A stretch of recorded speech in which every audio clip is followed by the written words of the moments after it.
Going on, Raider Nation? Not much to really say about this embarrassing game. 55 to 20, we got the living shit kicked out of us by the Baltimore Ravens today in their house.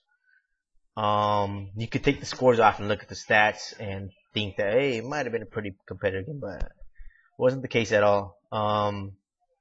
We did well against the run. Ray Rice only had 35 yards on 13 carries, but Joe Flacco tore us up in the air, made over 300 yards, 3 touchdown passes, 1 pick. Carson had actually a decent game, over 300 yards. He pretty much always has a pretty decent game. 2 touchdowns, 1 pick. Running game, of course, as usual. We didn't have McFadden, and we didn't have Goldston, but we had Marcel Reese and how was the rookie name? What the fuck is his name? I forgot his name. Taiwan Jones, not a rookie, Taiwan Jones. But it didn't matter who we had back there, man. I mean, running game sucks. It sucked all season. So we got the crap kicked out of us. Special teams sucked. But by that time they scored a fake field goal. Jacoby Jones had 105 kickoffs. By that time game was out of hand. There's a lack of pride this team showed, man. Never really in this game. I woke up, started watching the game. 4th and 1, near midfield, we'll go for it. I didn't have a problem with the call. I actually liked it. I was thinking to myself, if we make this, it's going to set the tone.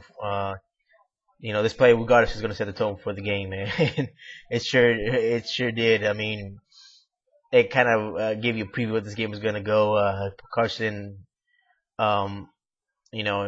takes the snap, and he is chipped over by one of his guys, and the ball goes over to Baltimore. They only scored a field goal off that, but that was just a preview of things to come, of bad things to come. What could I say, man? It was embarrassing.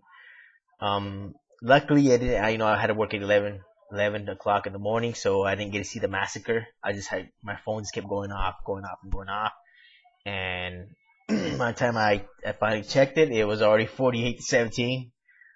And I was like, wow, are you kidding me? I expected to get beat, of course. Baltimore's a very good team, but not like that. Not just beat down like freaking.